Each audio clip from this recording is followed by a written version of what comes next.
வணக்கம். சிறுகதை எழுத்தாளர் வாசகன் வெங்கடேசன். மரியாளும் முருகனும். அப்படி ஒரு அவசரமான முடிவை எடுக்கிற சந்தர்ப்பமும் சூழ்நிலையும் முருகனுக்கு வந்துடுச்சு. அவனும் யாரோட பேச்சையும் காதுல போட்டுக்காம, யாருக்கும் பயப்படாம, தன் குடும்பத்தை பத்தியும் எந்த யோசனையும் செய்யாம கண்ணை மூடி திறக்கிற நேரம் மாதிரியான ஒரு நேரத்துல பெரிய காரியத்தை செஞ்சிட்டான். படிப்பும் அறிவும் என்னவோ முருகனுக்கு வாழ்க்கையை வாழுற அளவுக்கு இருந்தது.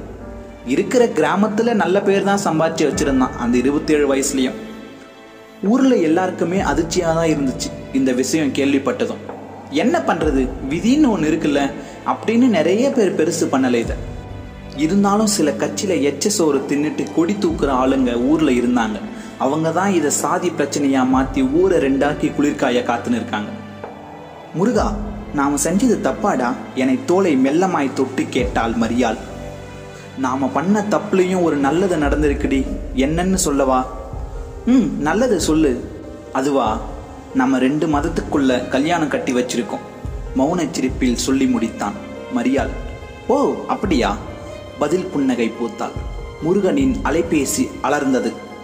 டேய் முருகா, ரிஜிஸ்டர் ஆபீஸ்ல எவ்வளவு கேட்டு பார்த்தாச்சு, சர்டிபிகேட் லேட்டா தான் வருமா, கொஞ்ச நாள் ஆகுமா, என்னடா பண்றது? இட்ஸ் ஓகேடா, பரவாயில்ல, எனக்காக நீ இவ்வளோ கஷ்டப்பட்டதே போதும்டா, நான் அப்புறம் கூட போய் வாங்கிக்கிறேன், நீ வந்துட்டு பேசிக்கலாம். முருகா, ஏதாச்சும் வேணும்னா பானு கிட்ட கேளுடா, முகம் கோணாம செய்வா, நல்ல கேரக்டர்டா, சரியா? நான் வரேன், வை சொல்லி முடித்தான் அன்பு. முருகனோட தோழன் அன்புதான் இவனுக்கு எல்லா ஏற்பாட்டையும் செஞ்சு கொடுத்தான். இப்ப யாருக்குமே தெரியாம ஒசூர் தேன்கனி கோட்டைக்கு பக்கத்துல ஒரு கிராமத்துல கல்யாணம் பண்ணிக்கிட்டு இருக்கிற தன்னோட தோழி வீட்டுல தங்க வச்சிருக்கான். வீட்டுல முருகனுக்கும் மரியாளுக்கும் தனியா பேசிக்கொள்ள ஒரு அறை ஒதுக்கப்பட்டிருந்தது. மரியாள் களைப்பில் உறங்கிவிட முருகன் ஓய்வாக வெளியே ஹாலுக்கு வந்தான்.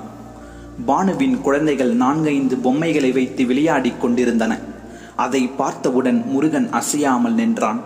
அவனை 20 ஆண்டுகளுக்கு முன் அழைத்துச் சென்றது அந்த பொம்மைகள். 22 ஆண்டுகளுக்கு முன்னர்.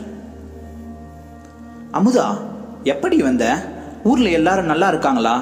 வா, ஒரு வாய் சாப்பிட்டு போவ. தோழியை பார்த்த சந்தோஷம் தேவிக்கு இனிமையாயிருந்தது. மாதம் ஒரு முறையாவது அமுதா வேலூரிலிருந்து குடியாத்தம் போற வழியில இருக்கிற தன்னுடைய அக்கா சுஜாதா வீட்டுக்கு வருவது வழக்கமாயிருந்தது. அமுதாவின் செயலியை பிடித்தபடி உடன் வந்து விடுவான் மகன் முருகன். முருகனுக்கு எவ்வளவு ஆசை என அவனின் பெரியம்மா மனம் உருகுவாள். அமுதாவும் அக்காவும் தேவியும் பேசிக்கொள்வது ஒரு பக்கம் இருக்க, முருகன் வந்ததை காற்று தானாகவே போய் பக்கத்து வீட்டு பிள்ளைகளின் காதுக்கு கடத்திவிடும். அந்த நட்பு கூட்டத்தில் ஒருத்திதான் மரியாள். எல்லோருக்கும் அவங்க வீட்டில இருந்து விளையாட பொம்மை கொண்டு வருவாங்க. மரியாளும் தன் வீட்டில் பழையதாய் கிடைந்த மேரியம்மை பொம்மையை எடுத்து வந்தாள். எல்லோரும் சிரித்தனர். மேரியம்மை பொம்மையின் மூக்கு நசுகி இருந்ததை பார்த்து முருகன் மட்டும் சிரிக்காமல் மரியாளை ஆதரவாய் ஏறிட்டான். முருகன் தன்னோட பையில் இருந்த ஒரு பொம்மையை கொண்டு வந்திருந்தான். எல்லோரும் அவன் கையை பிடித்து பொம்மையை பார்க்க ஆசைப்பட்டனர். அது போன வாரம் திருவிழாவில் வாங்கின எலக்ட்ரிக் லைட், எரியும் முருகன் பொம்மை. ஆனால் அதிகமாய் உபயோகித்ததில் பேட்டரி தீர்ந்தது. லைட் எரியாமலும் முருகனின் வேல் சற்று உடைந்தும் இருந்தது. அந்த சிறுவர் கூட்டத்தில் கமலன்னு ஒரு பையன் கேட்டான், முருகா, நீ வச்சிருக்க 2 பொம்மையுமே சாமி தானே? ஆமா, என்ன இப்ப அதுக்கு ஒண்ணு பண்ணலாமாடா? முருகனுக்கும் மரியாளுக்கும் கல்யாணம் பண்ணா எப்படி இருக்கும்? சூப்பர்ல, இந்த விளையாட்டு நல்லா இருக்கும்டா, விளையாடலாம். இந்த விளையாட்டு நல்லா இருக்கும்டா, விளையாடலாமா? மரியாள் சிரித்த முகமாய் மௌனத்திற்கு பின் ஒப்புக்கொண்டாள். அந்த விளையாட்டில் ஆரம்பித்ததுதான் இந்த காதலும். இந்த பொம்மைகள் தான் இப்போது முருகனுக்கும் மரியாளுக்கும் காதல் சாமிகள். அவர்களோடு கூட காதலும் நேசமும் கிளையும் பழமுமாய் வளர்ந்தது. இன்று முருகனும் மரியாளும் பதிவு திருமணம் செய்து கொண்டனர். அந்த நினைவுகள் கண்முன் விளையாடின. முருகன் யோசித்தபடி மரியாளை பார்த்தான், ஒரு புன்னகையுடன். முருகனின் ஊரில் அவன் சிக்குவானா என காத்து கொண்டும் தேடிக்கொண்டும் இருந்தனர் மரியாளின் குடும்பத்தார். 2 வாரத்திற்கு பின் முருகன் மரியாளை அழைத்து கொண்டு தன் அண்ணனிடம் செல்ல திட்டம் போட்டிருந்தான். அப்போது அவன் அண்ணன் சரவணன் செல்போனில் தொடர்பு கொண்டான். டே முருகா, ஏண்டா இப்படி பண்ண? அண்ணன் கிட்ட கூட சொல்ல தோணல. சரி விடு, எல்லாம் சரியாயிடும். நானும் அண்ணியும் அம்மா அப்பா கிட்ட பேச போகிறோம். அப்புறம் நீ வேலைக்கு சென்னையில் ஒரு கம்பெனியில் அப்ளை பண்ணியிருந்தல்ல? ஆமாண்ணா. அவங்க ஏதோ வெரிஃபிகேஷனுக்கு வராங்களாம் வர சண்டே. அதுக்குள்ளே நீ வீட்டுக்கு வந்துடு. இன்னொன்று, அம்மா அப்பா சரி சொன்ன அப்புறம் அந்த பொண்ணை வீட்டுக்கு கூட்டின்னு வா. இப்போ மட்டும் நீ மட்டும் வா. இங்கே உன் மேலே எல்லாரும் கொஞ்சம் வருத்தமாக இருக்காங்க. சரியா? ஓகேண்ணா, நான் வச்சிடுறேன். முருகனும் மரியாளும் இதை பற்றி ஆலோசித்தனர். அன்பு கூட அதைத்தான் சொன்னான். முடிவு, மரியாளை பானுவின் வீட்டிலேயே விட்டுவிட்டு போவதென்று. அன்று இரவு முருகனும் மரியாளும் என்ன பேசுவதென தெரியாமல் ஒருவர் மடியில் ஒருவர் உறங்கியபடி ஆறுதல் தேடிக்கொண்டனர். எல்லாம் சரியாகிவிடும் டி, நான் இருக்கேன்ல, நீ இங்கேயே இரு. நான் போயிட்டு பார்த்துட்டு அப்படியே வரும்போது சர்டிஃபிகேட் என்னாச்சுன்னு கேட்டு செவ்வாய்க்கிழமை ராத்திரி வரேன். நெற்றி பொட்டில் பதித்த முத்தத்தால் தைரியப்படுத்தினான் முருகன். முருகனின் வீட்டில் அவனை புதுவிதமாய் பார்த்தார்கள்.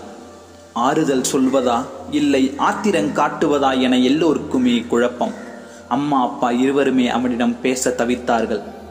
சரவணா, அவன் வந்த வேலையை முடிச்சிட்டு இங்கிருந்து கிளம்ப சொல்லு. திரும்ப திரும்ப அவன் பார்த்து எங்களை நாங்கள் வருத்திக்க முடியாது.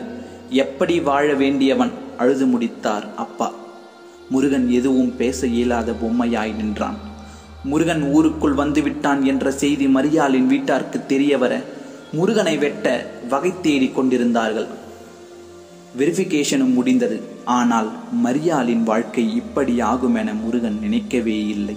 தன்னை நம்பி வந்த அவளுக்கு முருகனால் இப்படி நேர்ந்திருக்க கூடாது. முருகன் வேர்த்து வியர்த்து அந்த செல்போன் தொடர்பை துண்டிக்காமல் அப்படியே கதறி அழுதான். மண்ணில் புரண்டு துடித்தான். டே முருகா, பானு வீட்டில் என்னடா ஆச்சு சொல்லுடா. பானு வீட்டில் அவங்க இல்லாத நேரம் பார்த்து மரியாளோட என்னடா ஆச்சு அவளுக்கு சொல்லுடா. மரியாவை அவங்க அண்ணன் வெட்டி கொன்னுட்டான்டா. நீயும் ஜாக்கிரதையா இருடா. முருகனை வீட்டிலிருந்த எல்லோருமே பிடித்தனர். ஆனால் முருகன் தேம்பி தேம்பி சின்ன குழந்தையாய் பதறினான், அலறினான், கதறினான். உடனே அம்மா அமுதா, டே சரவணா, இங்கிருந்தா இவனையும் படுபாவிங்க கொன்னுடுவாங்கடா. எங்கேயாச்சும் போயிட சொல்லுடா. இவன் சாவை பார்க்கவா இத்தனை வருஷமா பெத்து வளர்த்தோம். என்னால் அதை தாங்க முடியாதுடா. சில மணி நேரத்தில் முருகன் அங்கிருந்து அனாதை போல அவசரமாய் வெளியேற்றப்பட்டான். கொஞ்சம் பணமும் உடையும் கொடுத்து பேருந்தில் ஏற்றிவிட்டான் சரவணன். மறுநாள் காலையில் தர்மபுரி பேருந்து நிலையத்தில் அன்பு அவனை அழைத்துச் சென்றான். அங்கே இருந்த தேநீர் கடையில் தொங்கவிடப்பட்டிருந்தது மரியாளின் இறப்புச் செய்தி. இளம்பெண் கொடூர கொலை. காரணம் என்ன? சில நாட்கள் கழித்து அதே பேருந்து நிலையத்தில் பானு வந்திருந்தாள் முருகனை பார்க்க. பானு கொடுத்த ஒரு டிராவல் பேக்கில் கைவிட்டு தொழாவி பார்த்தான் முருகன். முருகனுக்கும் மேரியம்மைக்கும் திருமணமாக 22 வருடங்கள் கடந்தது. கண்ணீர் ததும்ப கையில் ஏந்தினான் முருகன் பொம்மைகளை. நன்றி, வணக்கம்.